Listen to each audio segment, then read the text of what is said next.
Any public comments? Seeing none, we'll move on to the next item. Item 2, pursuant to Government Code Section 54956.9D1, conference with legal counsel regarding existing litigation, Dennis Ponte v. County of Calaveras et al., Calaveras County Superior Court Case Number 12CV38597, Dennis Ponte v. Kenneth M. Foley, Calaveras Superior Court Case Number 17CV42927. Any public comments on this item? Seeing none, we'll move on to item number 3. Item 3, conference with legal counsel, anticipated litigation, significant exposure to litigation, 2 cases pursuant to Government Code Section 54956.9D2.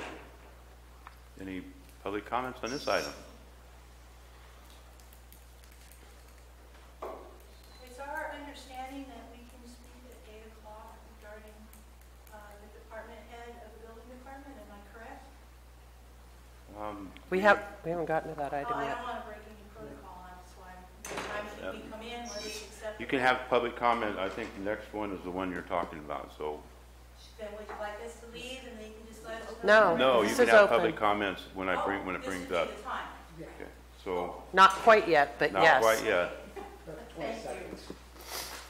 Okay. So no public comments on this one. Moving on.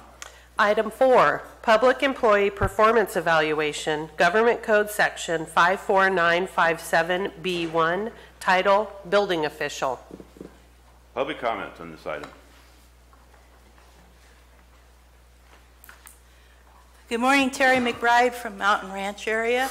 I wanted to speak in regards to Mr. Short and the effect that he's having on the building department, more so on our county, and the people rebuilding, the efforts that the contractors are having to go through, homeowners are having to go through to get permits, working with the staff there at the building department. Lots of complaints. I myself have been in there, not real happy with the service I received. Now I will tell you, I've had lots of experience with the different departments in this county, and quite honestly, the majority of the people are awesome. Really, really nice folks. They're there to help you. They know they work for us because we pay the property taxes, which pay for you. Unfortunately, we have seen a decline as far as the friendliness at the building department, its ability to work with folks. Also, we're seeing a huge increase in building fees. So folks like me, that's like, wow, I get to finally start thinking about building a house. I'm dreading it when I should be looking forward to it. I'm like, holy cow, what's it going to cost just in fees? It's gotten to be the point that only the very rich can build a house, and that's problemsome to me. Here's another problem. Do you know that with this code compliance business, people can call in unannounced, anonymously, to complain about somebody just because they want to? And then those folks get looked at. So happens there's something wrong, then they get cited and penalized and feed. And yet, when I mention to people about this, that are concerned with the services received from Mr. Short, who is a public servant, they're afraid to come because of repercussions. This is America. I find that deplorable. I find that if somebody cannot come up here and speak their mind and tell the truth because they are afraid of blowback from the very department they're speaking of, is a bad thing. And so I would ask you to consider hiring somebody in the building department that actually works in the rural community, that actually understands what it's like living in the country and not city. We aren't the city. We don't want to be the city. We like it where we live. We like being able to work with each other. We don't want to have fees and penalties, and frankly, you're going to lose on that one because if you look it up, it's unconstitutional. Prejudgment fees are unconstitutional. So, thank you for your time.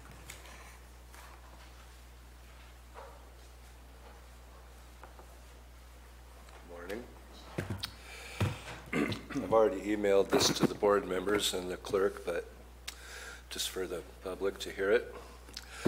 I know a number of business owners and builders and an architect and some residents who've complained about working with the building department under Mr. Short's leadership.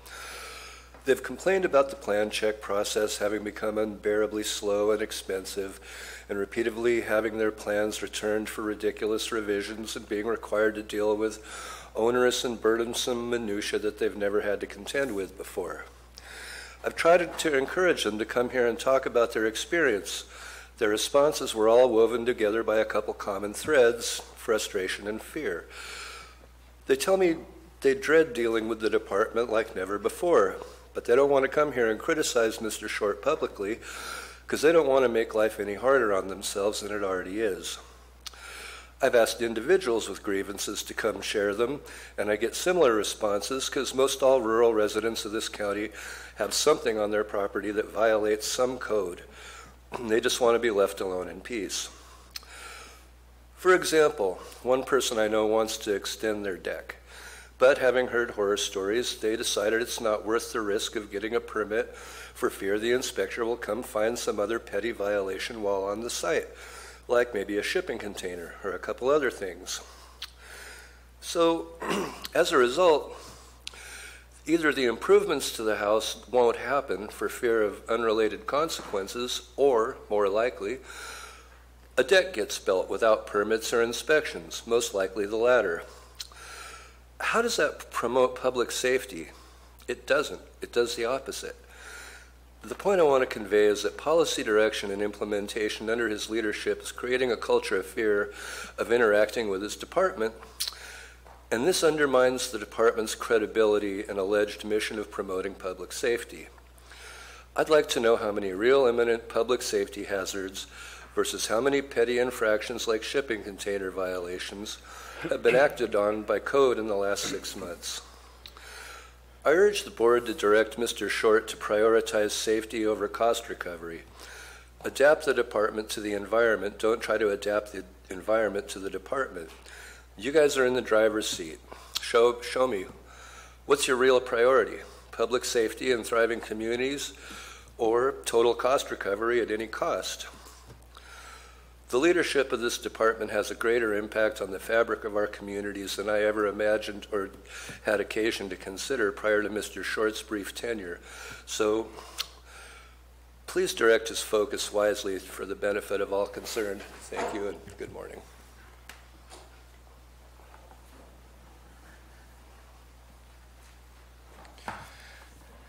Good morning, Jason Campbell, District 5. Mr. Short's actions and interpretations of code are inviting litigation to the county. I've sought legal counsel for my situation, which is not consistent with any of the others that I've seen for the same subject matter. So with that being said, I'd like to read this letter. It is our position that a shipping container is not a structure within the meaning of the county's zoning code and is not subject to obligatory permit requirements. Section 17.06.1845 defines structure as: structure means anything constructed or erected to the use of which requires attachment to the ground or attachment to something located on the ground. For the purposes of this zoning code, the term structure includes buildings but does not include swimming pools. The shipping container in question was not constructed or erected. It was placed on site and does not require attachment to the ground in any way. Thus, by definition, a shipping container is not a structure or a building and is not required to be permitted pursuant to sections 17.04.010. There is no other way to interpret the planning meeting of the statutory language at issue than to conclude that a shipping container is not a structure and is not required to be permitted. The county is also not authorized to or empowered by any provision in the county code to direct any landowner with a shipping container on their premises to take measures to make it a structure by installing a concrete pad and seeking a permit. A shipping container is also not an accessory structure within the meaning of the county code. Section 17.06.0080B defines accessory structure as: accessory structure means a usual and customary building normally associated with a permitted or conditional use. By operation of section 17.06.1845, which includes buildings within the meaning of structure, and section 17.06.0380 defining building as a structure, then a shipping container, which is not a structure, cannot be a building under section 17.06.0080B. Furthermore, there are and have been hundreds of shipping containers located throughout the county on both private and public premises for decades, which have not been required to be permitted unless the premise owner took measures to make the shipping container permanent by adding concrete pad tie-in. Has historically not been enforced. Public health and safety concerns. This right here is a pretty big one. Swimming pool at the end of my road, right next to a bus stop, no fence, code compliance officers driven past it several times. Nothing done about it.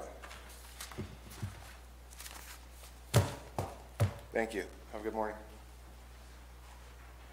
Other public comments? Seeing none, we'll move on to the next item. Madam Clerk. Item 5, Public Employee Performance Evaluation, Government Code Section 54957B1, Title, Health and Human Services Director. Public comments on this item? Seeing none, we'll move to closed session.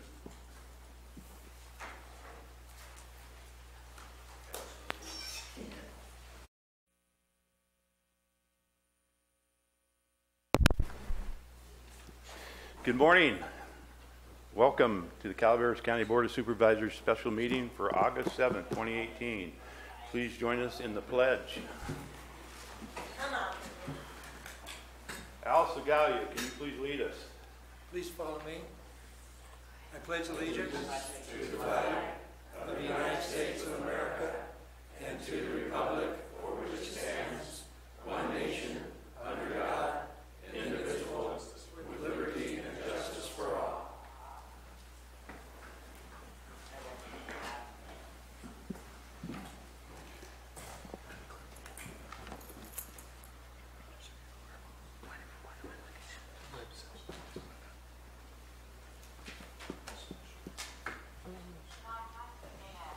Okay.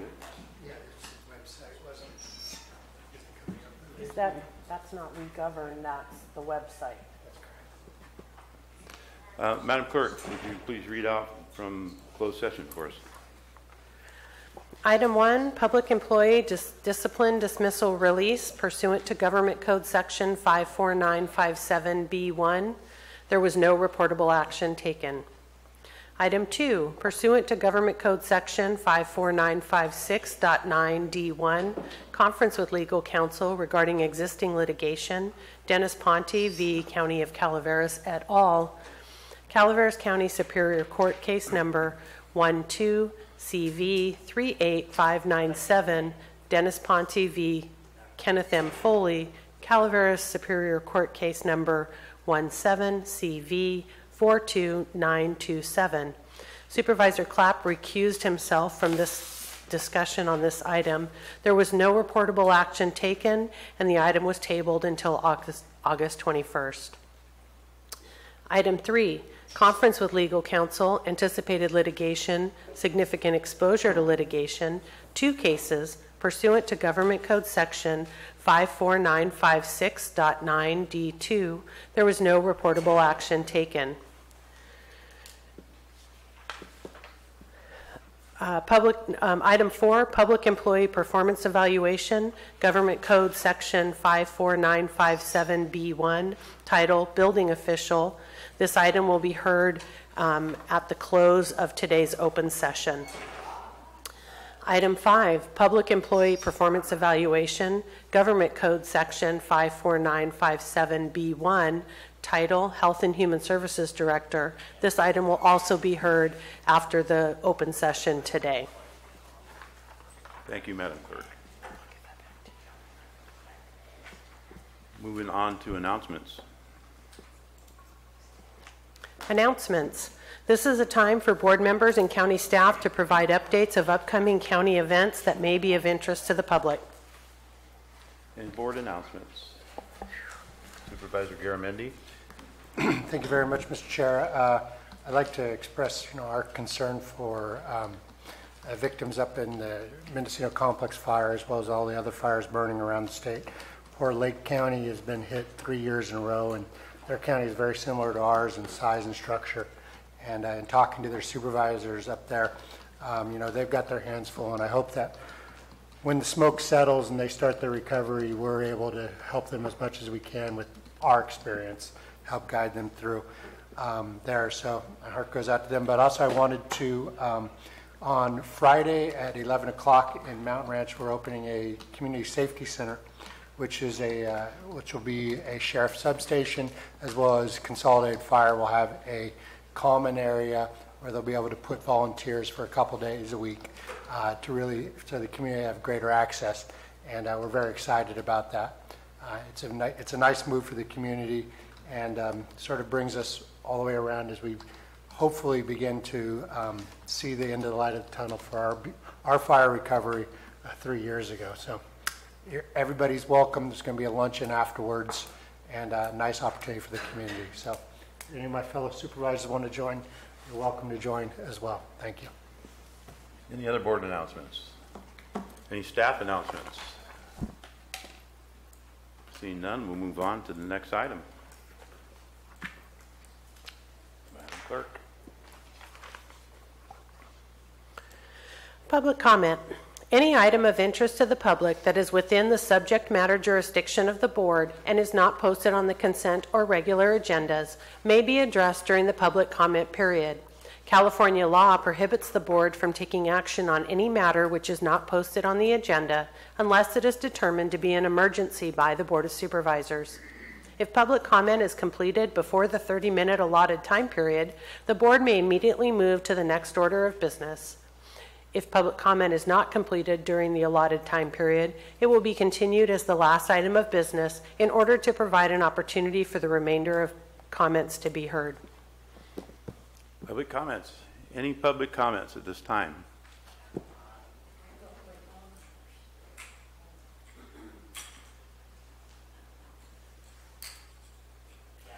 Good morning. My name is Benita Lopez. I'm the wife of Ray Lopez. We have Benita Ranch. You've met my husband before, and I wanted to introduce myself. I am a retired economist, having worked for major corporations in Silicon Valley and Hong Kong. I am 72 years old. My husband is 78. We are trying to do a partial split, and we don't know how many years we have left. During the time that week and a half ago, lost my sister. So again, I don't know when. We don't know how much time we have on this earth. During the time we've tried to do this partial split, I've had to battle cancer, and as you know, with people and life, many things go on during years. And we had our agent, Mr. Wiebe, was our surveyor also. He was a wonderful man, and we had a very good relationship with him, a very casual relationship. Sometimes he would show up at our gate, because we live on Highway 12. We have a large section of land there on Highway 12. And so we had a very good relationship with him. I'm sorry he's deceased. But now we're in this dilemma where our agent passed away, and we're trying to do a partial split. I don't want to bemoan the point, but I wanted to introduce myself before my husband spoke today, and I thank you very much. God bless. I'll try to make this brief. I've met with Robert Packinger, who is the Director of Public Works. And he says, you have made my life very complicated. I said, well, the gentleman that could uncomplicate this is no longer with us. We went through his final checklist as Public Works, and he said, everything looks fine. The only thing that's missing is the final map in Mylar. Now, I didn't know what that meant. I've been educated, and it seems that perhaps, we're hoping, the widow has these Mylars. That would be the final, last item necessary for Mr. Peckinger. He said, if you have that, you have a partial split. We're looking for them now. He's told me to ask for a continuation or a postponement or in some way to have more time for my new surveyor. My new surveyor is in Sonora. They're in short supply around here. I had to go to Sonora. And he will work out the details with the draftsman who did our final map. So after a lot of hard work, I think we're at the bottom closeout page. If Mr. Packinger, who is your Director of Public Works, if he's happy, because I understand the county surveyor reports to him, if he's happy, then I will be happy, and you'll get rid of my complaints. I plan to have all the paperwork, I hope, the Mylars, before our next meeting, and hopefully, through the good offices of Gary, we'll be able to say thank you for something that's taken 10 years. I don't think I have 10 years left. I think all you august gentlemen do, but we've just lost her sister-in-law Sunday. I'm 78 years old and a veteran, an American Indian, Apache, and I'm Hispanic, Spanish, and Mexican. I've never looked for anything I didn't deserve, and I fought for our nation. I hope to get some help in finalizing my request. Thank you. Any other public comments?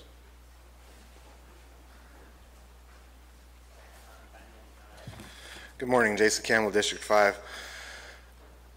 I'm very concerned with the state of the county and the fact that the county continues to skate around on the thin ice pond of selective enforcement and selective emotions.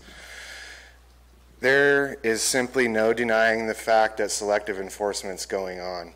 It not only affects me personally, it also affects the county as a whole. I live in Valley Springs, like I said, District 5. I make it a point to come to San Andres to patronize the Napa Auto Parts store because the auto parts stores that are available to us in our district, in our town, local town, are, in my opinion, worthless. So it's pretty concerning to me that hearing and talking with the owners of the Napa store that if they are forced to comply with what is being shoved down their throats along with the rest of the county, that they're unfortunately going to have to go out of business to be able to comply. That's not right. Calaveras open for business, huh? Looks like you guys are running them out. They're like this talk of public health and safety. Can somebody please show me a report of the last time that somebody has drowned in, been attacked by, been burnt by, been electrocuted by storage containers? I would love to see that.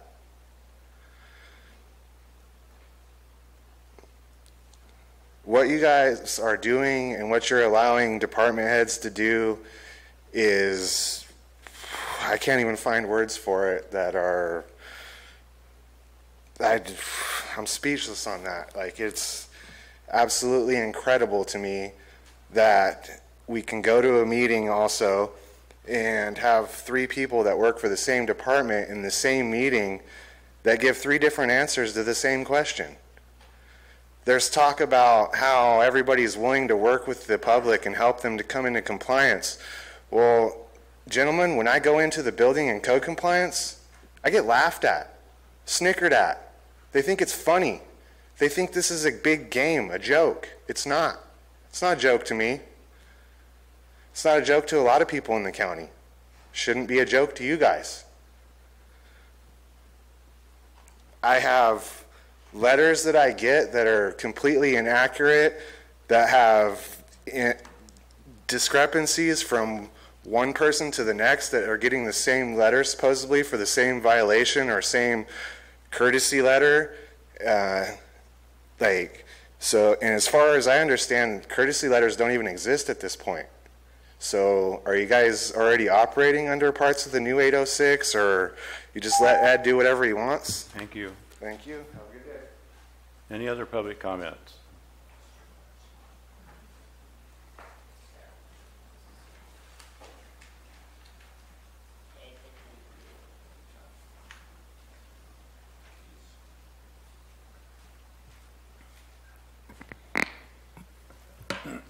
I personally think that there is something wrong with the way we're operating with our fire putting out I think that the fires are not addressed as fast as they should have been. And now it's like overwhelming because there's so many fires out of control that there's not enough people to fight them. And not enough equipment, not enough helicopters, not enough water sources for the helicopters in a good location. And it's very concerning. It's very heartbreaking. And I believe people need to get together, put their heads together, and figure out what's wrong. I think there's been a change in the way fires have been addressed in the past. I do not approve of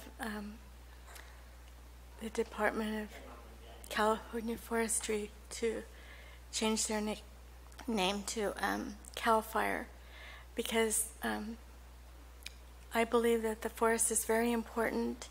It cleans our air as it goes over the mountains, and it is a resource, a renewable resource. And unfortunately, what will happen is they're going to just let brush grow back instead of planting trees. And I think it needs to be looked at very closely. Thank you.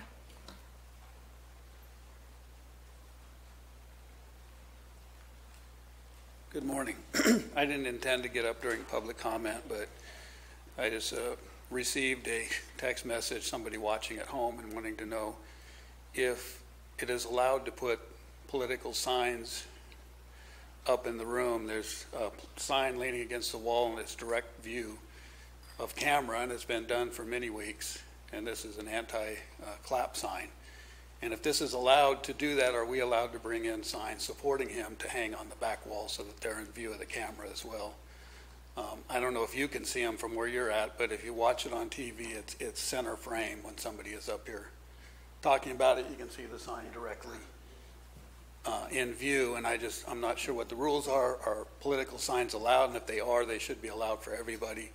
And I'd like to know that, because I'll bring in a pro clap sign and hang it on the wall in the back, or put it above that one if that's allowed. So I'd like a response on that. Thank you.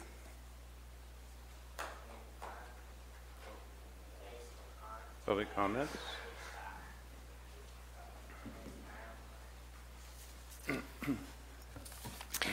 Bonnie Newman from Double Springs.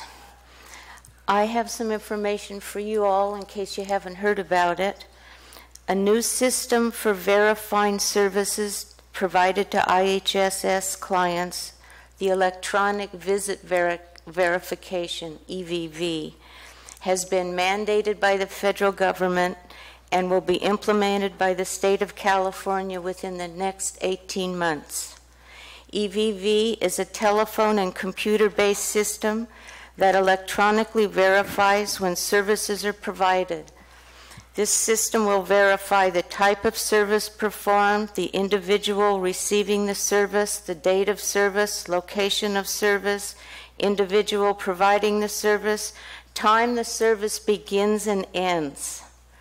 This information will be relayed to a designated vendor, that's an outside contractor, another layer of bureaucracy and money, utilizing an online web portal, a mobile phone application, a telephone, landline or mobile, or a fixed device located in the consumer's home. There's no cost projected how much these systems going to cost, the appliances. The purpose is to avoid exceeding authorized hours, travel time, and overtime hours in effort to prevent timesheet violations and frauds, because, you know, all the home care providers are a bunch of crooks. At this time, the method of implementation has not been selected or fine-tuned, and the date of implementation may be extended to January 2020. The county has the ability to opt out of this system at a cost of 1%. And I'm not sure that means 1% from the general fund into the program, a 1% cut to services, or a 1% cut to the overall program. Don't know where it's going to end, but it's going to be coming to y'all pretty soon to consider in the future. So anyway, a couple of things.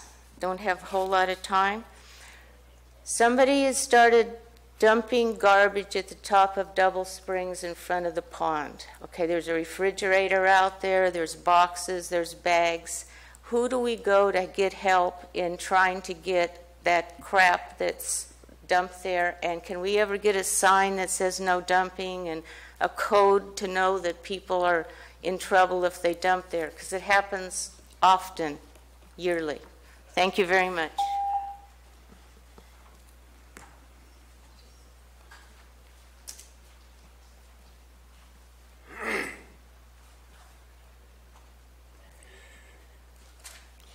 Decisions of any importance in any government are made behind closed doors. That's the way it's done throughout government all over the world. What these supervisors do is come out here and put on an act for us. If you will notice during controversial items, there will always be one or two board members on either side of the argument as not to give anyone in the public reason to say they were not represented. If you will notice during issues like cannabis cultivation, registration, denials, and appeals, some members, mainly Garamendi, would side with growers using logical reasoning why their appeals should be granted, but during voting would side with supervisors to deny their applications. But if you want to see one of their best acts, go to YouTube, Calaveras County Supervisors Meeting, January 10th, 2018, Part 2. 2 hours in, supervisors are discussing the Williams snack. They took a short break at 2 hours and 8 minutes, came back, and within 8 minutes, banned marijuana cultivation. This was a complete shock to everyone except the supervisors. The supervisors were near the end of deciding regulations after 2 years of developing them, but suddenly called it quits over a petty land size issue. This was a rehearsed ban. The supervisors even had to take a brief break moments before declaring the ban to rehearse what they were going to say one more time, knowing it didn't make any sense. The truth is this: the federal government kept marijuana illegal in order to give them time to fine-tune their taxing abilities. They wanted to make sure that when they legalized marijuana, they could tax the hell out of it, which they are doing. In Calaveras County, during the urgency ordinance, land to grow marijuana was taxed at $2 a square foot. Growers paid $5,000 to register, which is supposed to go up to $11,000 a year per grow. Business license fees, seller's fees, assorted other fees. They taxed when they were selling to marijuana cannabis clubs. The clubs also have to charge astronomical taxes or pay them themselves, between 20 and 30%, compared to your normal tax of 9%. Clubs also pay taxes on their profits and baseline fees just for owning a club. This is one of the highest taxed industries I know of. The federal government took their share last year, which came out to $2.8 billion. Look it up on Google. The way federal government is taking taxes off a product they declare is illegal is a provision they wrote into the tax code called 280E, which requires drug dealers to pay taxes even on prohibited substances. I'm not at all surprised to hear that a code was used to create something so corrupt. It makes no sense. When a criminal drug dealer goes to the IRS to pay their taxes on known criminal activities, such as dealing and owning a marijuana dispensary, that government would then by right have to lock up that individual for their admitted crimes and use the money as evidence, not take the money. The laws in the states that are legalizing marijuana are coming directly from the federal government. States cannot just decide on their own to go against federal law. Marijuana is not being legalized because a bunch of hippies and Rastas cried out legalize it and the government listened. It is being legalized by the government. Since the early 1900s, it's been their plan to collect huge taxes off of marijuana, and it's finally in motion. The federal government still keeps marijuana illegal in the books in order to impose such large taxes on growers, transporters, distributors, and users, and not to allow deduction on their taxes. The sad part of this is that people thought we had a new taxable industry that would create great counties to live in. But what did we see when Calaveras collected millions? We saw nothing. No new parks, no new events or fairs or concerts, no donations to animal clinics or help for the homeless or elderly, or the people that work to take care of the elderly. No community skate parks, pools. Thank you. Thank you.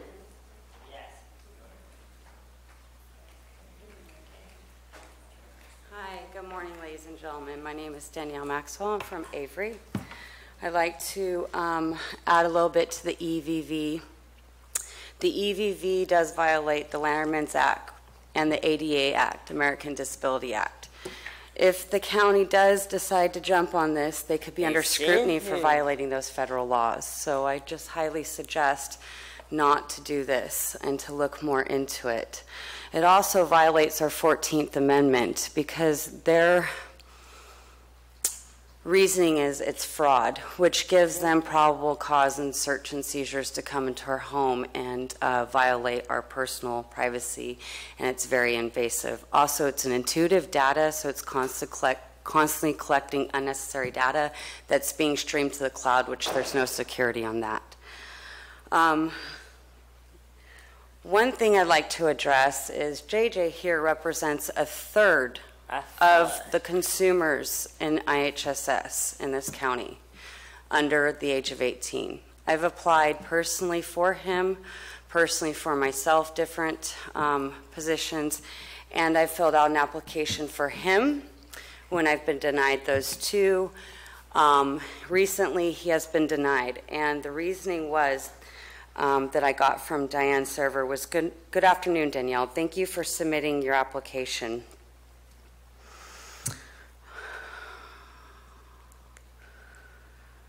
Once Jeremy turns 18, his application will be considered for appointment. I'll be keeping his application on file, noting preferred email address.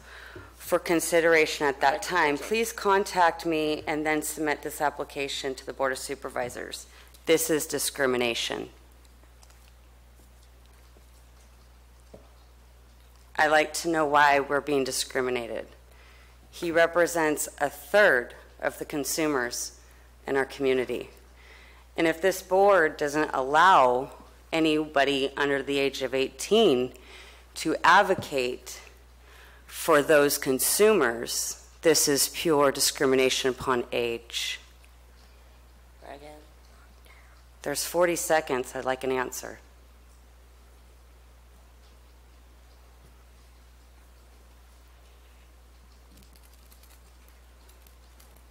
Diane, is there any laws, regulation, bylaws, or codes that are stating what you came up with this decision to not allow my son on the In-Home Support Services Advisory Committee?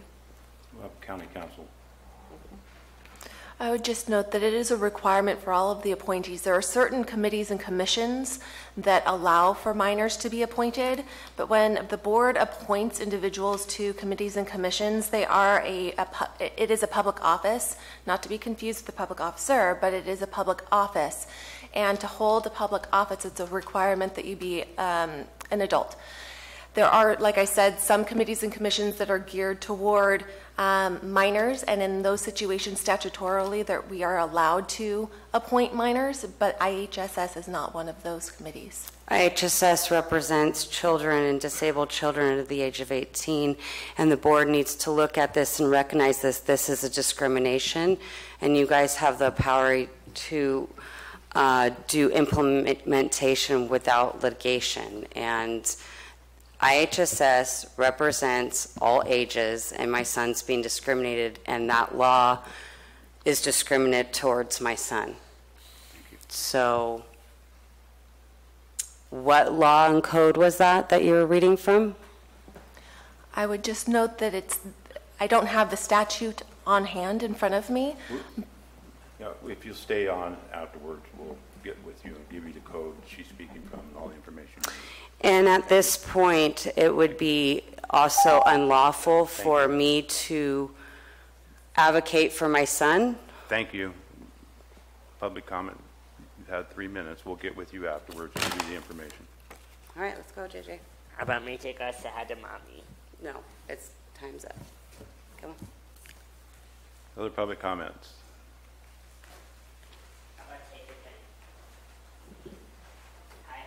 Any other public comments? Try and be careful not to go in front of somebody else and get in trouble. Al Segala, Taxpayer Association. Can you imagine what it'd be like if your children and their children and their children could inherit a free society like we did? Isn't that a really a wonderful thought? It's really something to work toward. Oh, in that theme, I'd like to make the last report on the upcoming Calaveras Taxpayers Barbecue coming this Thursday. The online sign-up is closed. However, we do have some places open, and if the public or anyone wants to come, all they need to do is call me at 586-4396. Our lineup is Randy Smart, MD. He's the Executive Director of Mark Twain Healthcare District, and he'll be making a report on what's happening there. Sheriff Rick DiBasilio will be reporting on his department. And then we have a fellow named Eric Eisenheimer, who's quite dynamic, and he's founder of the Coalition of Energy Users, and he's seeking deregulation in that area. Also, he's Director of Grassroots Operations for Howard Jarvis Taxpayers Association, and a very, very dynamic person. He was also on Taxpayer Alert. We'll be presenting an award to Mike Johnson. He's Chief Ebbets Pass Fire District, and he'll be getting several awards. Two of them will be presented by Mike Oliveira, and then he'll be getting one from the U.S. Congress, from Congressman McClintock, and then another one from me, which is from our association. And our keynote speaker is Tom McClintock. And one thing about Tom I've noticed, I've heard him several times, he is excellent on handling people who don't agree with him. It's just a study on learning how to communicate. And of course, we'll have a fundraising raffle, and that we'd like to encourage everybody to bring a lot of money. Thank you. Other public comments? Anyone else?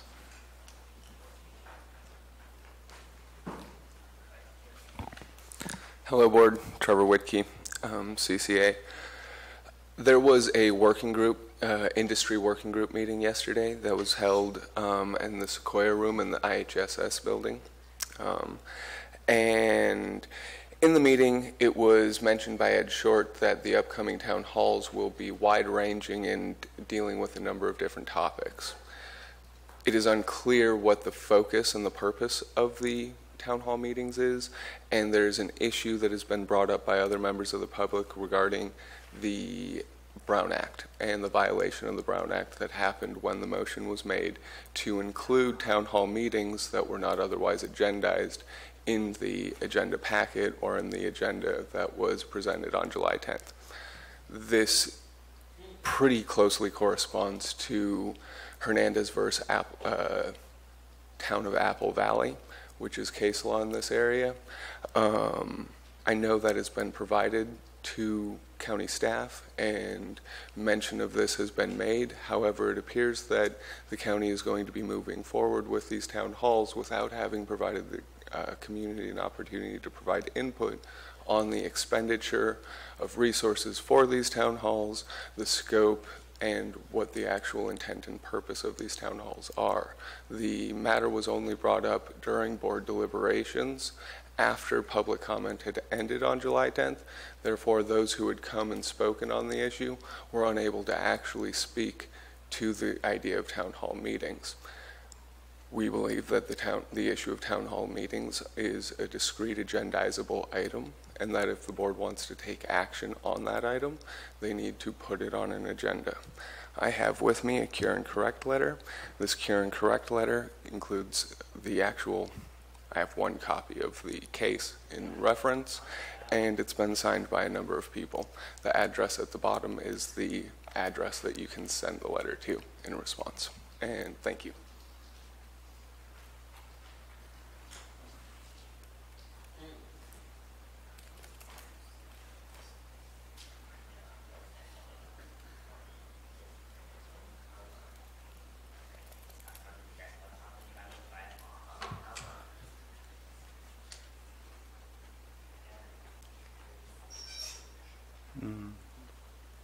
Is there any other, besides this lady, is there any other people who wish to speak? One? Okay. Good morning. I was at the meeting yesterday in the Sequoia Room, and I have a question maybe you could get with me afterwards, Supervisor Oliveira, because it has to do with the slope of driveways in the CDC. I'm just unclear on when the cutoff is for, if it's when the development was, but anyway, if we could speak during the break, that would be wonderful. I also want to address the issue of selective enforcement on code violations. I've been up here before and I've mentioned that I'm having trouble accessing my farm because a neighbor has decided to put construction materials in the right-of-way. I have deeded access there. I've been told many different things over the years that, yes, the county can address it because even though it's a private road, it is a county-named road. I've also been told that it's a civil matter and I need to go to court. I've been told by attorneys that it will cost $30,000 to address this in court.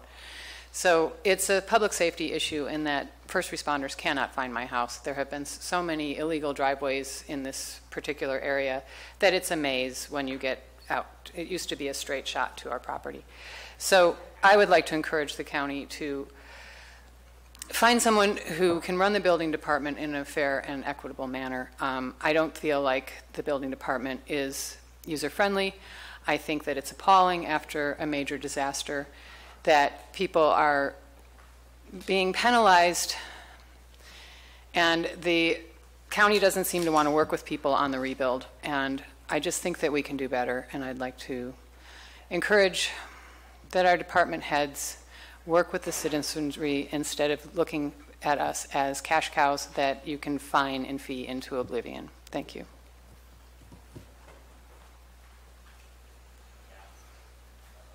Morning again. I'm sitting back there looking at the pictures that you adorn the chambers with, and they depict, most of them, the rustic, picturesque Calaveras. And like that tank you're looking for, that steel rusted out, starting to tip over water tank, is a lot more of a public safety nuisance than a dead storage container sitting on flat ground. And yet, you know, and by the way, I'm sorry to anybody who owns any properties. I hope my mentioning this doesn't impact you negatively by bringing it unwanted attention.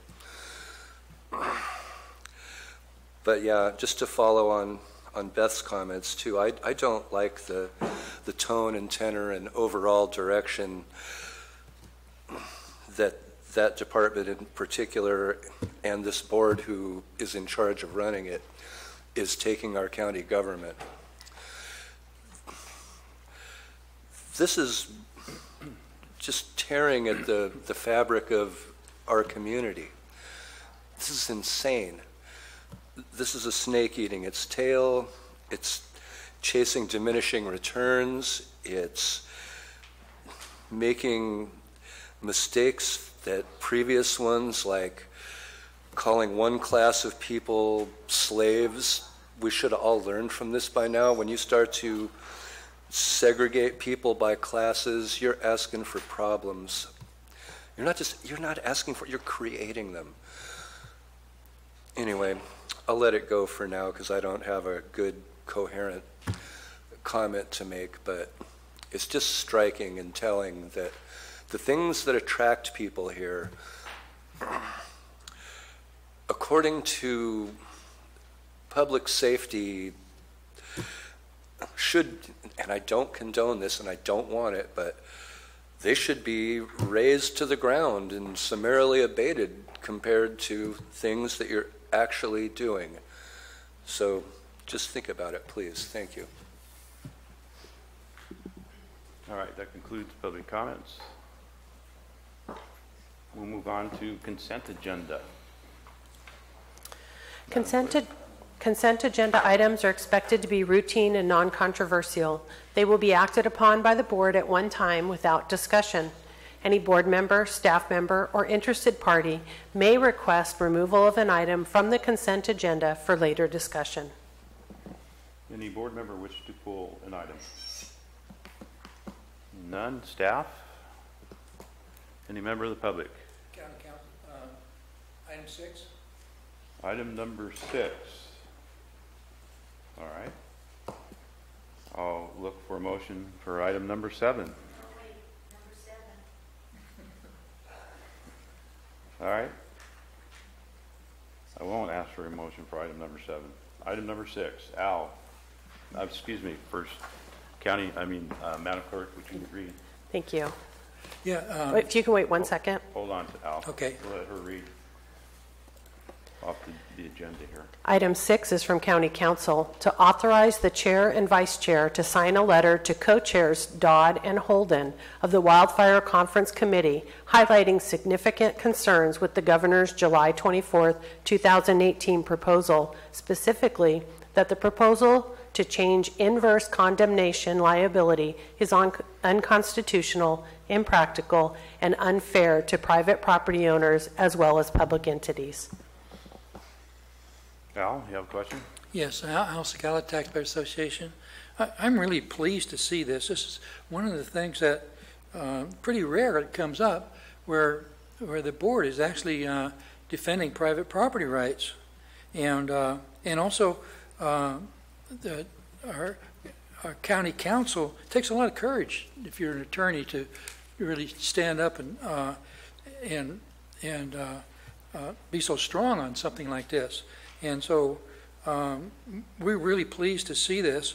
I do have a question, though. It's authorized the chair and vice chair to sign a letter to co-chairs Dodd and Holden. This almost sounds like another entity rather than the Board of Supervisors. And so if that's the case, maybe that entity, if it's an alternative entity for the board, maybe we should convene that and then take the action as that entity. If not, then I would recommend that the board not stop there. I'd communicate with other counties through CSAC and other organizations to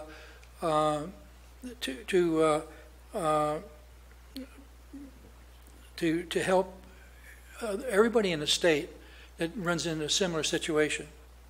Anyway, thank you, and thank County Council.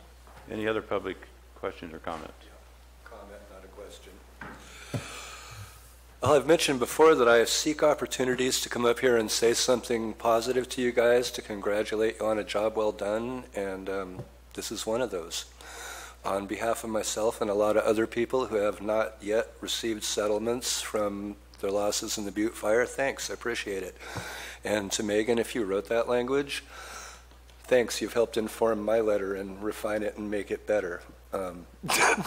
So that's all. Thank you and congratulations. I hope my appreciation of this doesn't sway anyone to oppose it.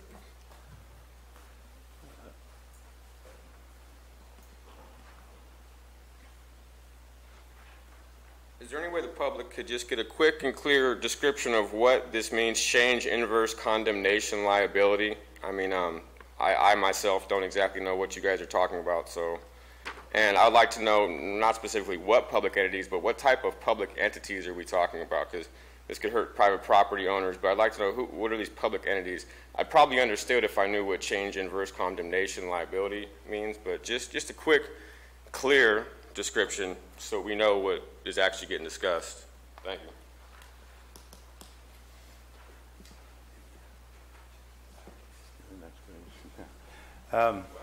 First off, on this issue, County Council, CAO, myself, and Jack will be attending meetings at the Capitol tomorrow, lobbying against the proposal by the governor to go forward with this. I think Jack wants to speak a little bit about it, but I think Megan first, if you want to answer some of the legal questions, then we'll go forward with what Jack has to say.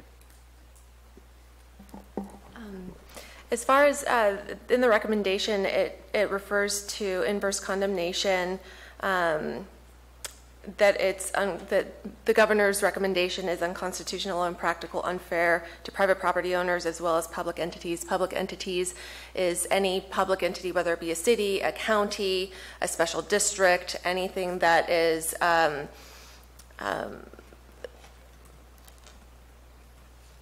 public business. I hope that answers that question. Inverse condemnation or inverse liability, it has to do with inverse condemnation. I don't know if there's anything that needs to go further into what inverse condemnation is, but inverse condemnation is essentially when a public or when either a public entity or for instance, if a private company that does public business does something that would essentially take private property or public property, for instance, in the wildfires, responsibility for who started the fires. Inverse condemnation has to do with, or inverse liability has to do with responsibility for starting of those wildland fires. Does that answer your question? Yeah, the county would be condemned if we were found liable for certain things. No. He's authorizing them to relinquish their responsibility for it. In other words, he's saying that to a point, they're not responsible. You can't sue them and recover for the damages caused by any of the fire or any other thing that they did to a certain point. I would recommend, since it's a single member of the public, that if they have legal questions, that they seek legal advice from an attorney. If the board has any additional legal questions as to inverse condemnation, inverse liability as it relates to this letter and what the governor is proposing, I'm certainly happy to answer those questions. Jack, do you have something? Yeah, we belong to a lot of organizations, and sometimes we get some grief for paying our dues. But I think this is a good example of why being a member of CSAC, being a member of RCRC is important. Because what we're doing is we are joining with all these organizations, League of Cities, to come together and address this issue. What's happening is PG&E is making an effort through legislation to change the rules of the game. In many ways, inverse condemnation is the fact that we give these private companies a lot of privileges. Like they can condemn, they can take takings on the public, and in exchange for that, they're held liable when they make a mistake. When they're found culpable, they have to pay. What they're trying to do is they're trying to change those rules. So they get all the benefits of acting like a public corporation and taking people's property, and then they're not held liable when they do something wrong. In addition, they're trying to put together language that allows them to issue general obligation bonds to all the taxpayers of California who will be ultimately responsible for paying for these things for their mistakes. In essence, the shareholders and their corporate executives aren't held liable financially. We're all taking the position that the only way to make sure that they actually operate their public infrastructure safely, or private infrastructure safely, is by financial liability. We think that dollars matter, especially to their shareholders. If their shareholders and executives don't get all the money they want, well, they're going to make a greater investment in our safety. We also have major concerns that they may want to look retroactively, and so I really appreciate the efforts by our CAO, County Council, and Chairman Tofinelli for taking tomorrow, going down to Sacramento, working the halls, and making sure that our voices are heard at Calaveras. We want to make sure we defend what happened in the past, and we want to make sure that this doesn't happen to our county again in the future. So this is important, and we're working on a really big team. As we all know, we're a small county, but through these organizations, we have a loud voice. So thanks to our partners in this effort. It's important stuff we're doing. So that's all I got.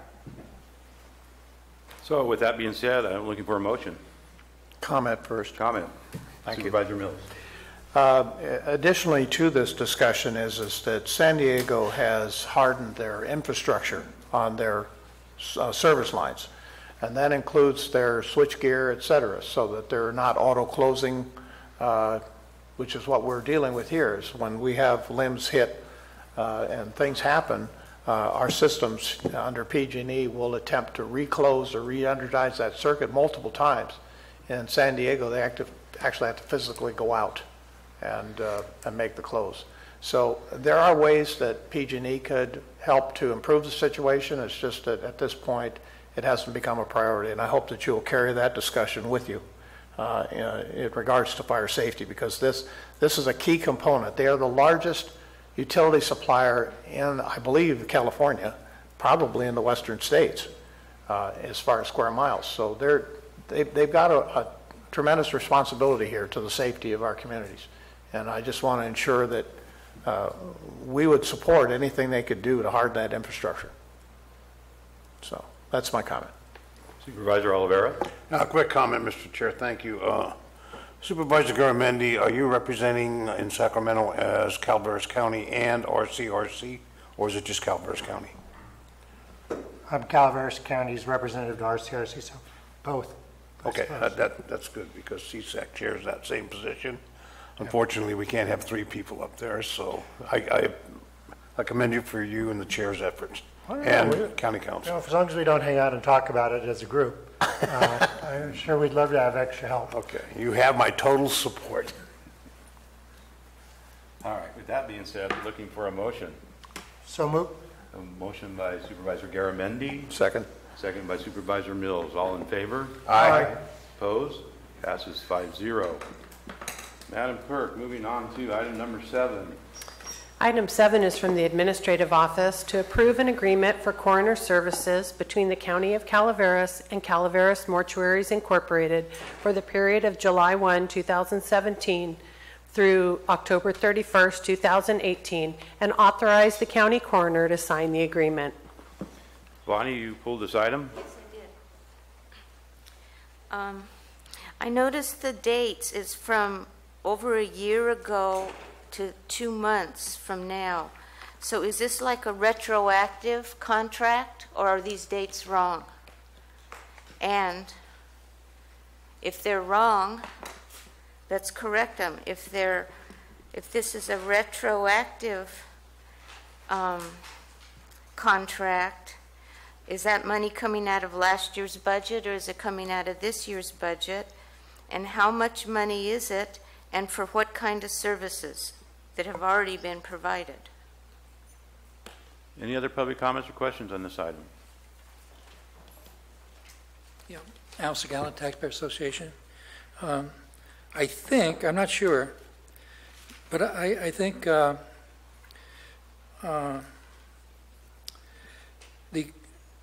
coroner services between the County of Calaveras and Calaveras Mortuaries Incorporated, I think Calaveras Mortuaries Incorporated is the entity owned by the coroner. In other words, he'd be signing an agreement for himself. Okay, that could be, but it would seem like in representing both, there might be a conflict of interest. It might be worthwhile for maybe the county CAO to represent the taxpayers, and then the coroner could represent the two entities that he has. He's coroner, and he's also the corporation is his corporation. So anyway, some thoughts. Thank you. Any other public comments, questions? If not, good morning, Mr. Chair, members of the board, Christopher Bonata, administration. All right, let's start from the top here. So with respect to the dates, they are in fact correct. We are technically reviving this contract as of July 1, 2017. We're doing that as we've been going back and forth and trying to get a final contract in place, but in lieu of being able to do that, in order to get this cleaned up and give us a couple of months to further hammer out an agreement that we expect to bring back to you all in the fall, we are bringing this to board now. In terms of the budget, we will be encumbering the funds that are left from last year, which is something on the order of $120,000, rolling them over into 18-19. Those funds will be dispersed upon board approval of this contract in short order. We are also budgeted for this contract in the coming fiscal year.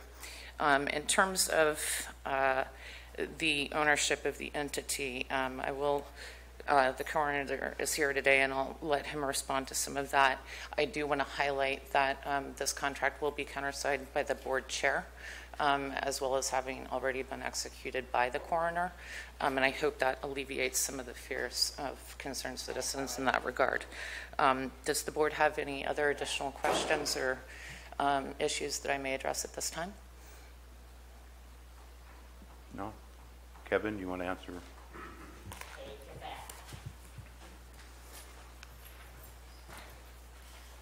Good morning, everyone. As far as ownership of the mortuary, I'm not the owner of the mortuary. I do work for Calaveras Mortuaries. The mortuary is owned by a small corporation, which encompasses Thurston Wilson Mortuary in Sonora and Oakdale Memorial Chapel, Riverbank Memorial Chapel. I do work as manager for them. I'm also the elected coroner. Back in the 60s, there was a, what do we call that? An opinion, and there's also a code that allows me to operate as I do. The coroner mortician system was very common back in the days of old. They're down to 2 of us in the state now that are elected coroners and morticians, and myself in Inyo, Mono County. This was addressed probably, let's see, this is 2018. Around 2010, this issue was addressed and so forth. So there is a copy of that with county council somewhere of the opinion and so on and so forth. So, okay. Is that okay? Any other questions? Thanks. All right. I'll just mention that staff will and can work with county council to update that research and confirm that there are no ongoing issues in that at this time. Thank you, Condra. All right, with that being said, I'm open for a motion on this item. So moved, Mr. Chair. I have a motion by Supervisor Oliveira. I'll second that. Second by Supervisor Clapp. All in favor? Aye. Opposed? Passes 5-0.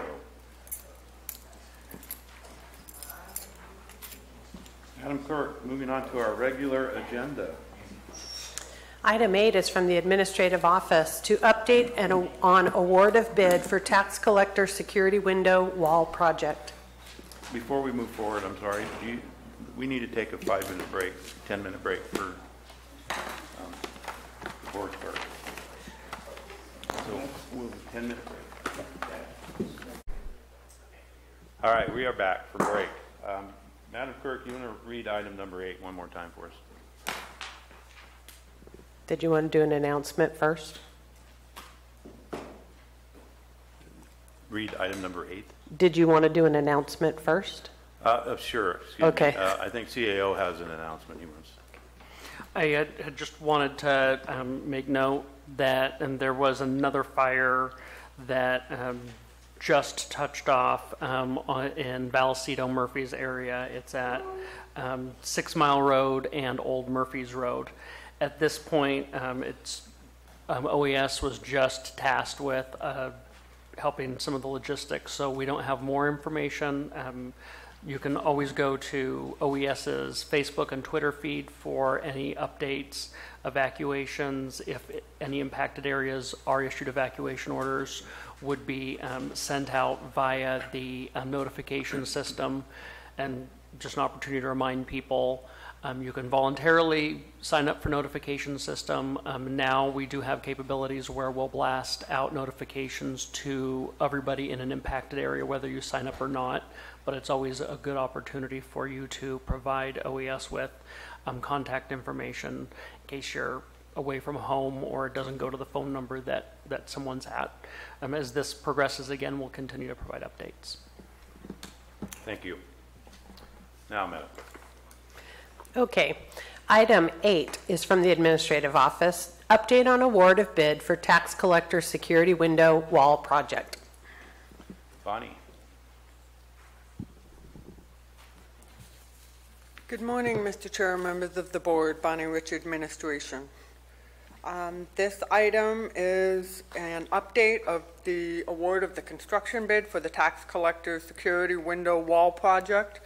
The board will recall back in May, we came and asked your board to adopt the plans and specifications necessary to put out the general construction portion piece of this project.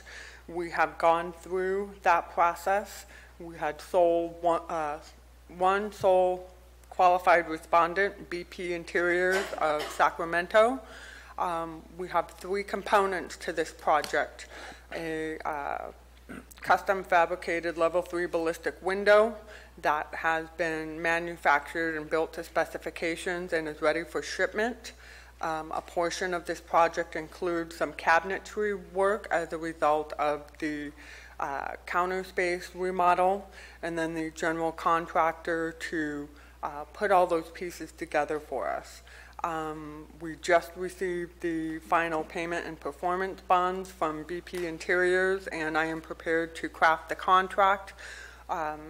That should be going over to council this week. We're hoping to be able to issue a notice to proceed by the end of this week. The agenda item at the time it was written indicated that we would likely have the project completed early to mid-August. That is more realistically looking like early to mid-September. The bid for the general contractor came in a little higher than anticipated, so I will also be coming back as a part of final budget and asking the board for a slight increase in appropriations for this CIP project, this capital improvement project, reminding everyone that this is non-general fund, that this is funded by certificates of participation. Because the bid came in a little higher than we originally anticipated, we will be coming back for an approximately an additional $10,000. And that's where we are at today. I'm happy to answer any questions. Any board questions? This item? Supervisor Oliveira? I do have a question. Our estimated cost on this, on the contracts, do we have any idea what kind of funds so far? What the I'm cost sorry, of this how will much be? the funds for the entire project? Well, how's it funded, and what's our estimated cost for this? Okay, so again, the project is funded with certificates of participation, which is a non-general fund dollar amount. We have $8,100 under contract with RDJ Woodworking and Custom Cabinetry. The custom level 3 ballistic window in total was a little more than $27,000. 50% of that we paid out of 17-18 appropriations. The remaining 50% is due upon delivery, and about $6,500 and about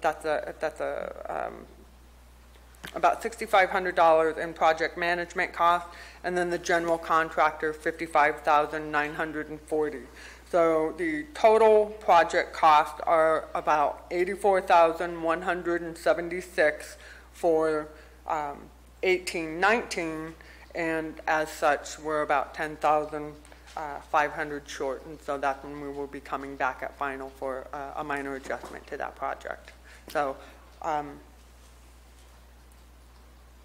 about just a little over 100,000 total. Okay, thank you. Thank you, Mr. Chairman. Any other board questions? If not, we'll open for public. Any public questions or comments on this item? Yeah, Al Segala, Taxpayer Association. According to the agenda item, you need to approve a temporary loan in the not-to-exceed amount of $160,000. That's the next item. Oh, that's We're a- on item 8. That's item 9. Oh, okay. Thank you. That was simple. Jason Campbell, District 5. While I understand that these funds are not coming from the general fund, I have to ask the question of, is this really necessary? Are we going to put ballistic windows into every department that collects money? Where are the statistics of robberies, injuries, shootings, anything negative, anything bad that's happened at the tax collector office? I don't understand why we're trying to figure out how to spend $100,000 to get a ballistic window for something that might happen when there's code violations on the premises that are not being addressed. We have construction projects out front that are going on when those construction workers should be inside the building remodeling the bathroom to make it ADA compliant. I've been told several times that existing violations on the premises are being addressed. I can go out and look at these and I see nobody working on anything except for projects out here and putting in ballistic windows that are not necessary. It makes no sense. I don't understand why we are ramping up the community or the county departments and basically for war. Is that, I mean, like I said, when was the last time somebody's gone into the tax collector office with a gun and tried to rob them, tried to shoot them? Where are the statistics for that? Is this necessary? We're wasting time, we're wasting energy of the county staff on projects like this that are completely unnecessary. It's not needed.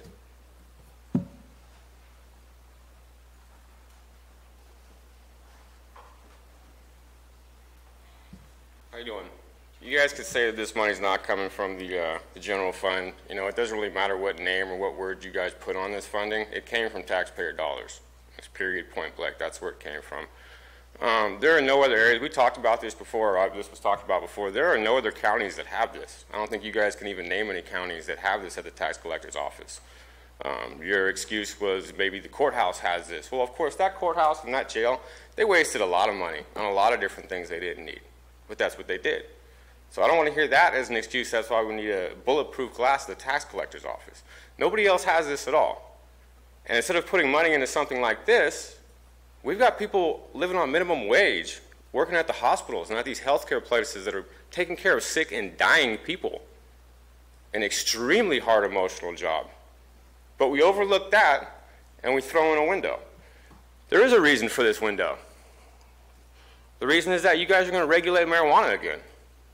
Within the next few years, you're going to bring it back. But you're going to have the taxpayers pay for this. You're not going to let the marijuana pay for it. You're going to have taxpayers pay for this. I also noticed I got supervisors up here when that bill got mentioned, 80, 90, 100,000. We got supervisors shaking their head, and, oh man. But nothing, they're not going to do anything about it. This is still going to pass. There's not a chance in the world that this isn't going to happen. Even though we got 2 here that know it's ridiculous. Probably all 5 of them know it's ridiculous. I also noticed that on these bids, it's constantly, this is the only qualified bidder. We only have 1 bid going in on this. I've noticed that for almost all the work going on in Calaveras County, that we don't even have a correct bidding process. We just kind of give it to whoever. I noticed we got a guy up here from the Steelworkers Union, we got an ex-police, we got a water department, we got a builder. These guys know the people that build these things. These guys know the people that do these things.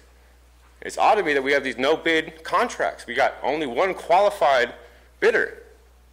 Wonder if any of you guys know this guy that's doing this work. That's all I really got to say is that this money could be spent on people living on minimum wage in this county that are having some of the hardest jobs to do instead of wasting on something ridiculous that you have no excuse for. Only reason this window is going up is because these men know that this marijuana is going to get regulated again. They're going to say that just as much money comes in the county from property taxes as does from marijuana, but most of that money comes in through checks. Marijuana comes in cash. Realize the public announcement, realize these men are building this for the regulation to come back on our dollar when it could be spent on people living on minimum wage in this county. Thanks for spending our money wisely. I see the 2 right here that just say, oh, this is ridiculous. What a ridiculous waste of money. But you're not going to do anything about it, are you?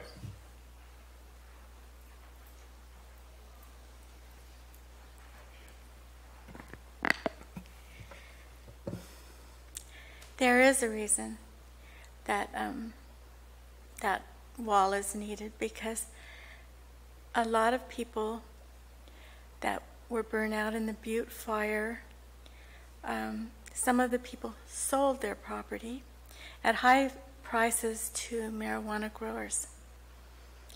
And so now when the person that decides how much taxes a property needs to be paid, as soon as there's one little thing changed, then that person is charged taxes according to a reevaluated property bill.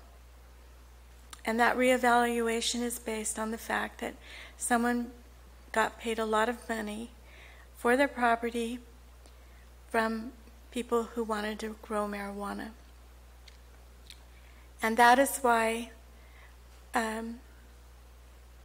there's more money coming in from property taxes because of that, even though a lot of people's houses got burnt down. So that's why. Thanks.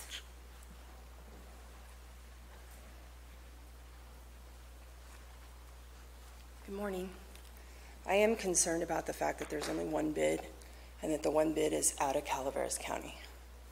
I think that we have contractors here that are capable of taking this project on and doing a good job. So I think that maybe we should open it up for more bidding and maybe bring the price down. I don't think that a window like that is necessary. I've never seen anybody go crazy at the tax collector's office, but I know times are changing. So anyway, thank you. Other public comments? Seeing none, we'll close public comments, bring it back to the board. Bonnie? Supervisor Chair. Oliveira, your light's on. Thank you, Mr. Chair. I do recall a presentation made by tax collector Barbara Sullivan when this issue came up. And I do recall information indicating that other agencies have had this done. I don't know if Ms. Sullivan's available, but maybe we can answer some of the questions raised in public comment by her direct testimony. Can we arrange to have her come? We can do that. CAO's sending an email to her. Thank you. Reach out. Excellent. Thank you, Bonnie. Okay, and I apologize, folks. With my hearing impairment, it's often difficult for me to understand the folks who are speaking at the podium. Their backs are to me. So I have to ask for some assistance here. I can tell you what I did here in terms of, why aren't we focusing on some of our other facility infrastructure needs, and we are. The county has a capital improvement projects budget unit for which we have identified several facility infrastructure needs, and I work diligently with Patrick and the CAO in prioritizing those. Bathrooms is one of them. So there are a number of areas that we are working on. In terms of the need, I just want to remind this board that this is an informational item. This matter has come before the board on a couple of other occasions.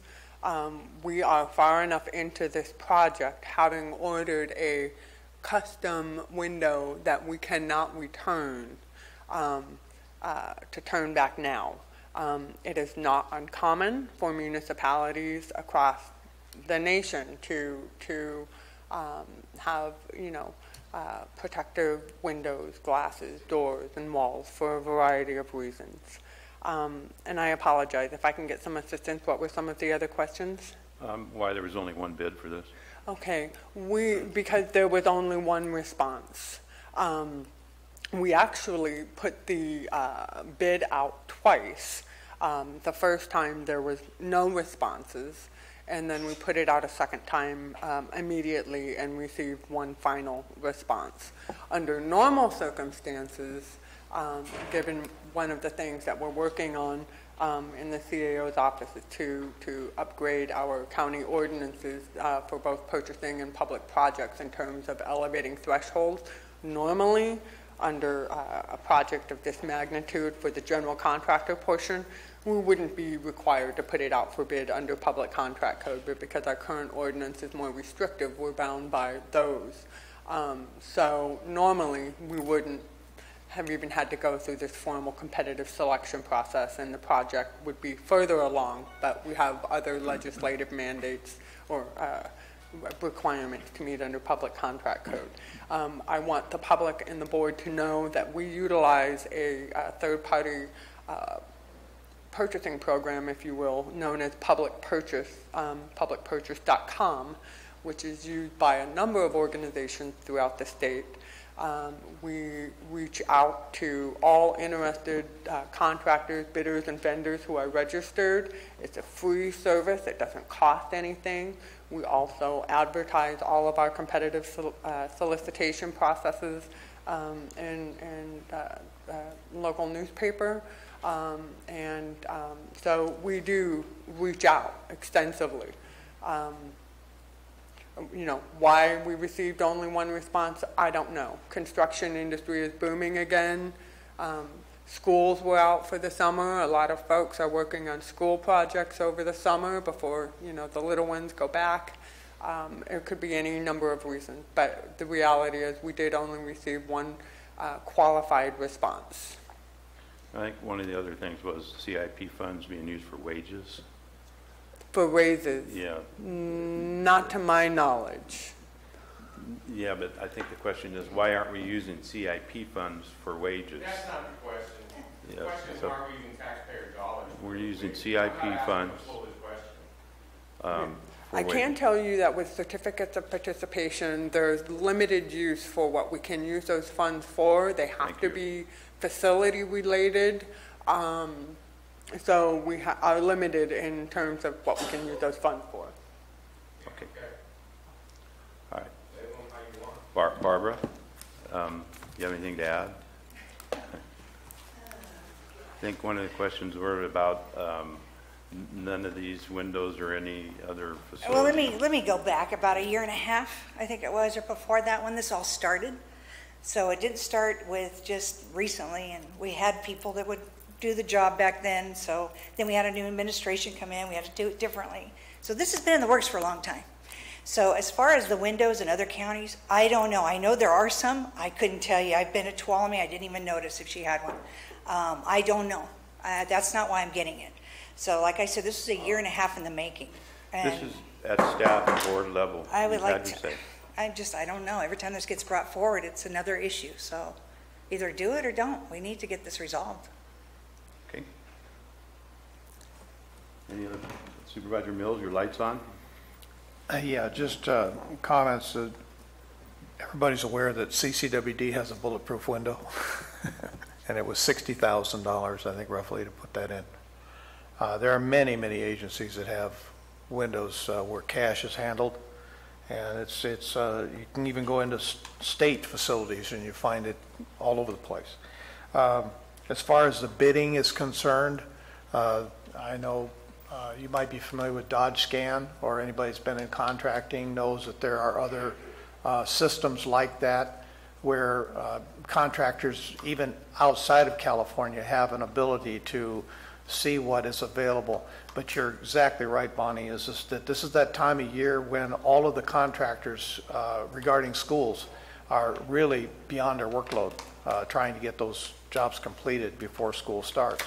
So there is many, many methods that contractors have to avail themselves of the opportunity to work within their specialty.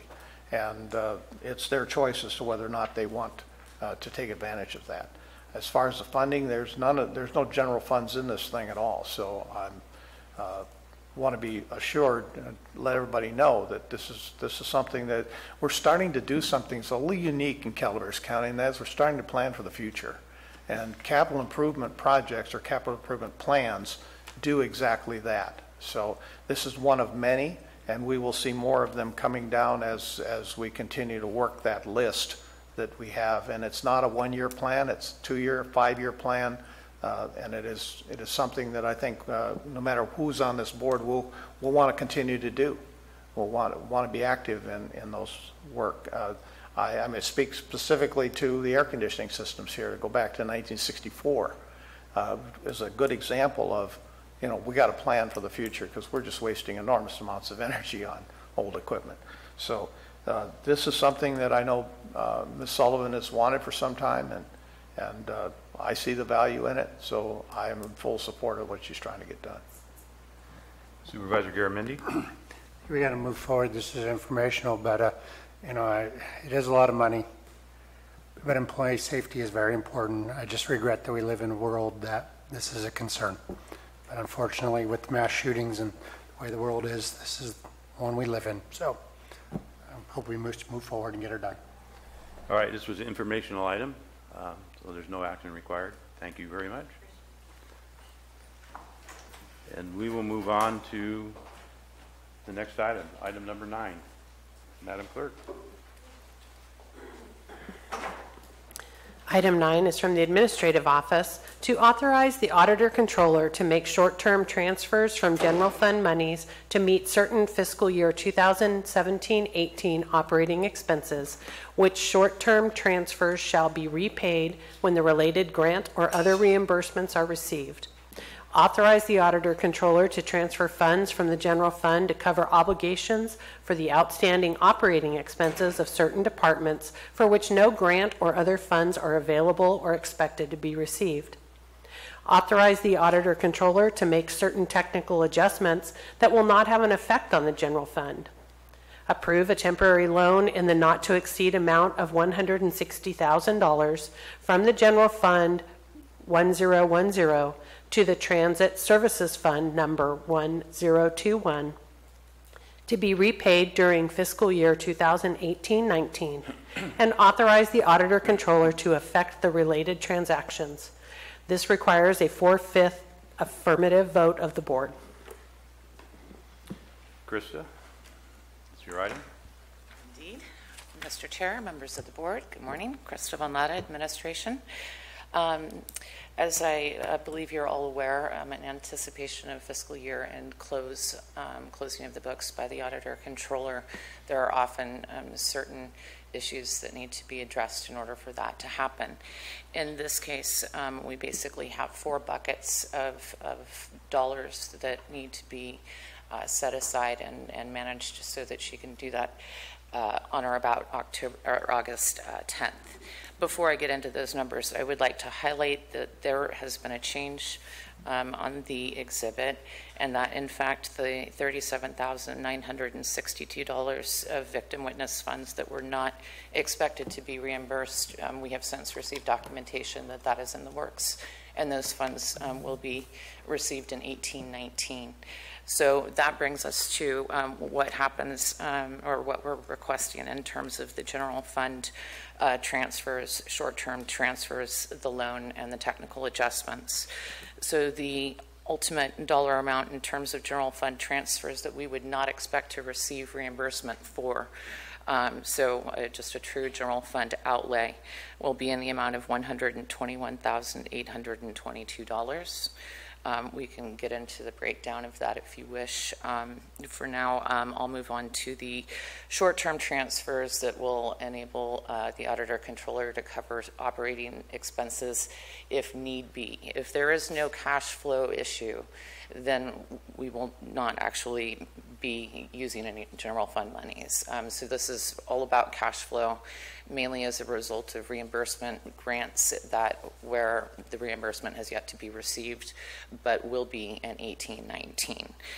So these are short-term in nature, and it's more of a not-to-exceed amount, and as much as if there's no cash flow problem, then the funds won't be used. The transit loan in the amount of $160,000 is book entry. That those monies would not actually be used again unless there were a cash flow issue. As so long as the budget is adopted, the auditor will be able to close those books, and then when those funds are received, which are expected to be received by the end of this calendar year, that book entry loan would be extinguished. In addition, there are certain technical adjustments that have no general fund impact, but are merely the result of unforeseen changes that are required in terms of revenues or appropriations that happened between mid-year and the close of this past fiscal year. Would you care for me to go into more detail, or shall we go to questions? Let's see if the board has other questions. Supervisor Garamendi, you have a question? Yeah, I mean, I don't serve on the COG. You guys do, and you guys pay a lot of attention to this transit. And we've now transferred it over to the COG. You guys have an opinion on this? I honestly don't have a background, so I want your thoughts on this. Yeah, part of this was before COG in our last meeting, and the item was pulled. It was item number 4 if you want to look on the COG agenda for last meeting. I do have some concerns, and that is that are we assured from Public Works that all of the invoicing has truly been received, and are we going to be getting any more surprises, if I want to put it in that term? I'm concerned also about the invoicing to Transit for a chop saw, and I have yet to understand where that thing is. But if we're going to be paying for something like that, that's an asset. It needs to come into the Transit's inventory, and these are just pieces of the puzzle that I'd like to ensure that whatever we do by the end of this fiscal year, that we close these books out and we're done with it as far as the county's concerned on the Transit side, and that we don't be seeing any more surprise invoicing or, you know, something that's been left in a closet somewhere that people aren't aware of. So I have reached out to Public Works, and I have asked for them to scour every nook and cranny to ensure that there are no additional chargebacks, invoices, bills that are sitting out there yet to be paid. To date, I haven't heard a response on that. And we're monitoring what's coming into my office to determine if there is anything else that would potentially hit Transit.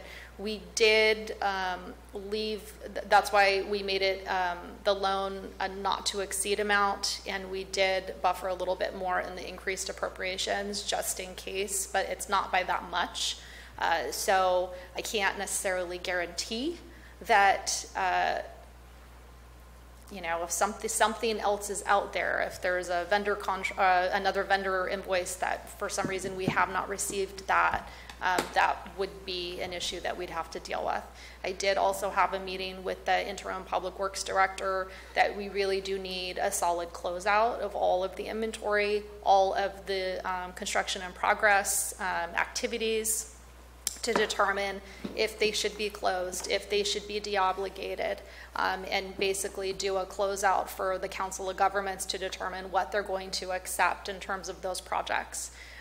We still are awaiting also a claim for the Cal OES and the PTI MSEA. That was pulled off of the last COG meeting because we found my office had received another invoice for staff costs related to one of the capital projects. So that claim's going to have to be amended, and it will be on the September meeting for the Council of Governments. So it's those kinds of things where the pendulum keeps swinging. So we're hoping that we have everything that needed to be reported to us has been in terms of cash movement.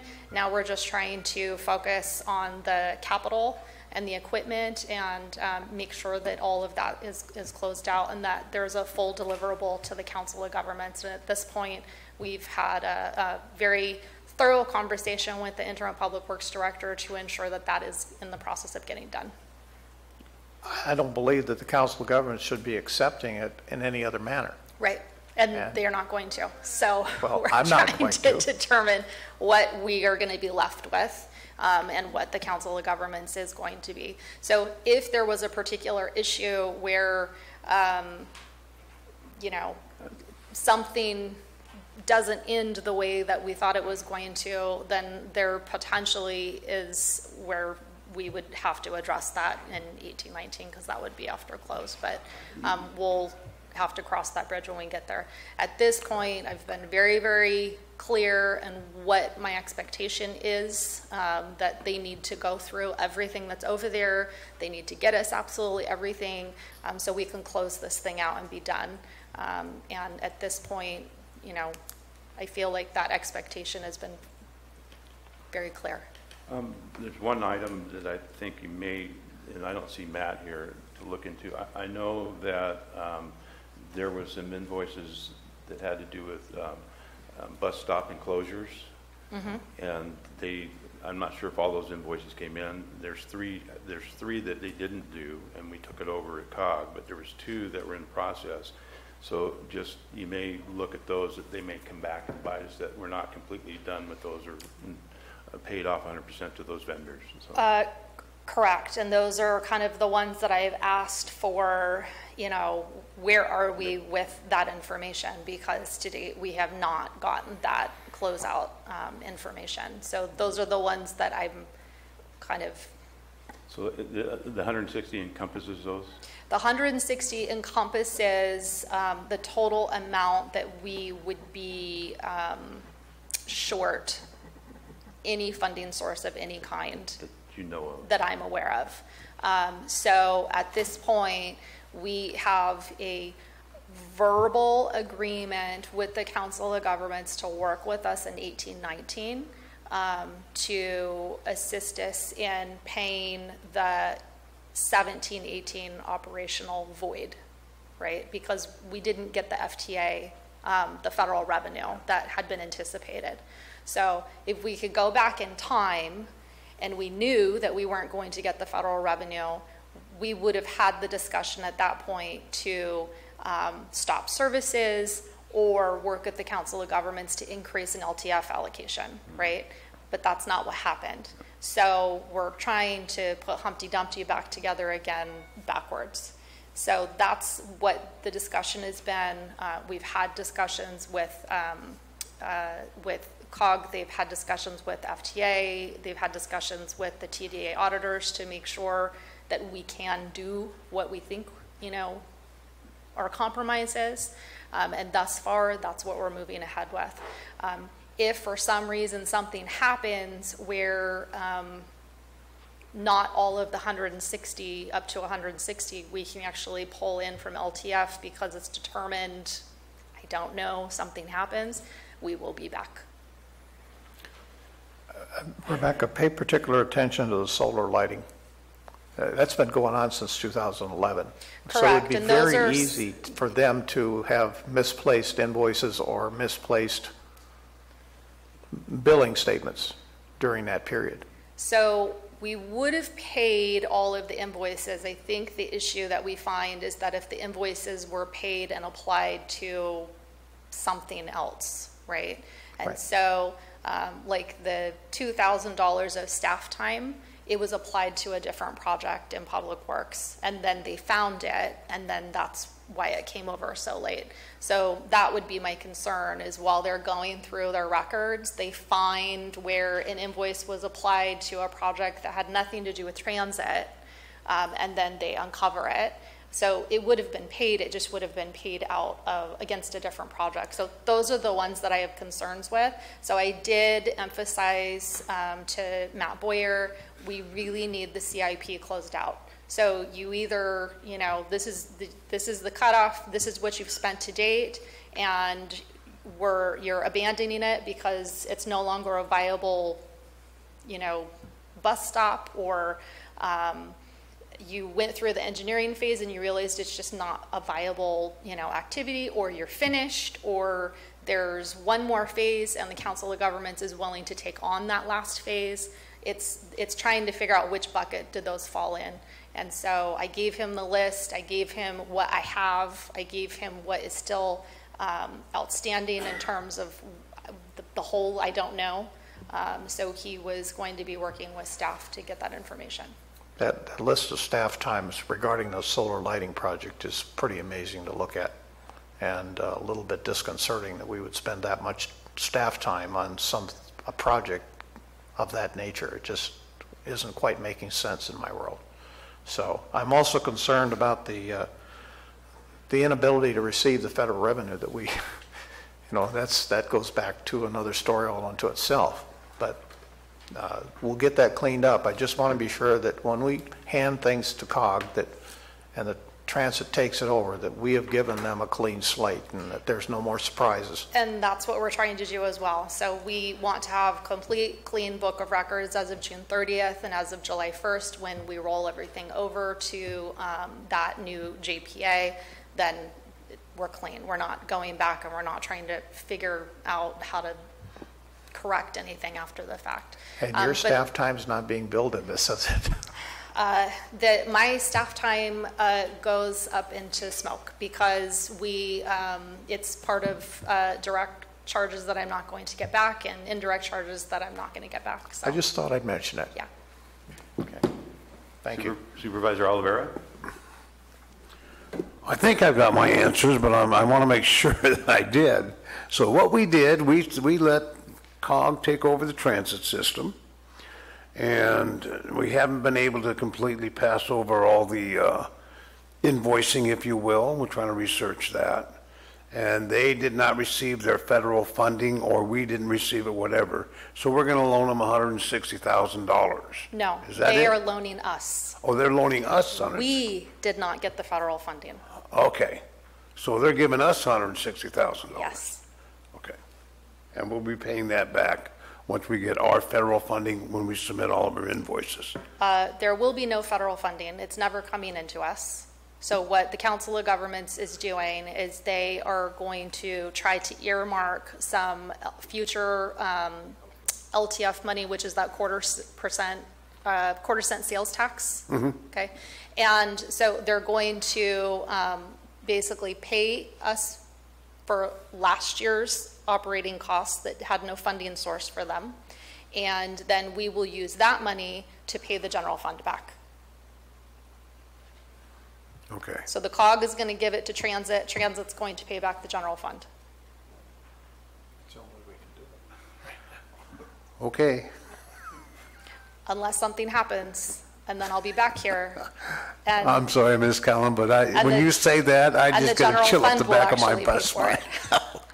So that's what we're trying to avoid. We're trying to avoid a further hit to the general fund. So I really appreciate the Council of Governments working with us and trying to find a compromise that will work for all parties. And so I think we've come to that. I think we've come to a good compromise on that. And that puts the general fund in the best position. It helps offset the operating costs that we did not have any funds to actually pay for this last operating cycle. And so hopefully we can move on, wash our hands, and then Transit can go off into the sunset and be free. Okay, thank you. Thanks. Any other board questions, comments? If not, we'll open to public. Public comments, questions? Al, your question was answered. Yeah, no, yes, thank you. Okay.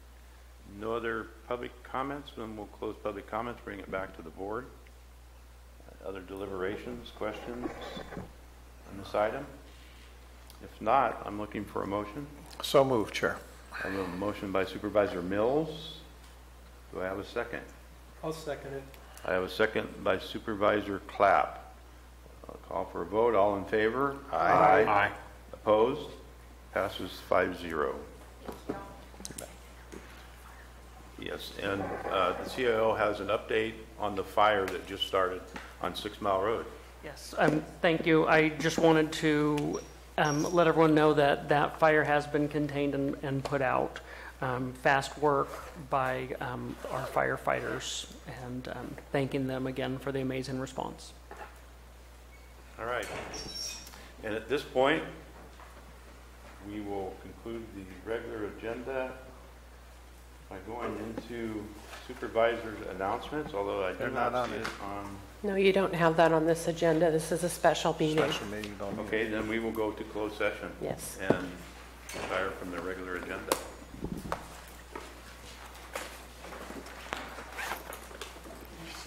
One second.